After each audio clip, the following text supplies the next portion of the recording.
Thank you very much, Randy. And let's go right back to our phone callers. Next up is Terry, listening in Calgary, Alberta, Canada, Sirius XM 131. Hi, Terry.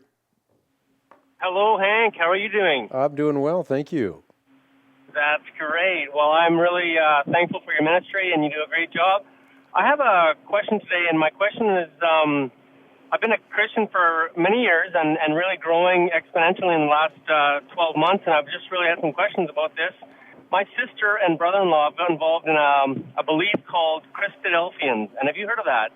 And then second of all, how would you minister to people in that particular group? And then thirdly, would you define that as a cult?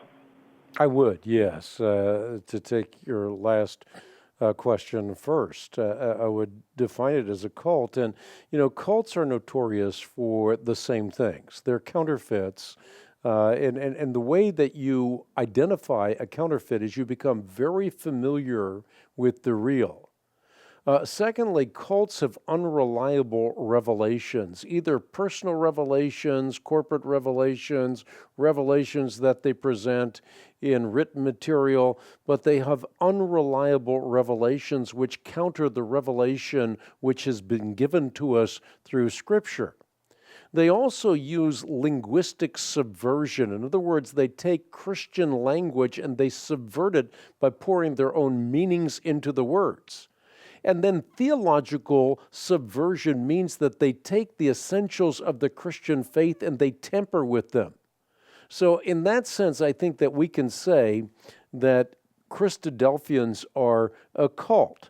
In fact, they derive their name from their denial of the deity of Jesus Christ. It's Christos plus Adelphos, or brothers, and therefore, in their view, we are brothers of Christ, and Christ, therefore, is merely a human being anointed by God to bring the gospel to men. But he is not God in their view. And therefore, their gospel becomes a gospel of works, not a gospel of grace. They also deny essentials like the Trinity. So they remake God in their own image, in their own fashion, and they deny the existence of what the Bible clearly delineates and teaches, and that is the possibility of being eternally separated from the love and grace of God. All of these are very, very serious errors that I think puts them in the classification of a cult of Christianity. They for all the reasons that I mentioned. And how do you witness to them? Well, you have to be familiar with the essentials and use the deviations as springboards for sharing the truth.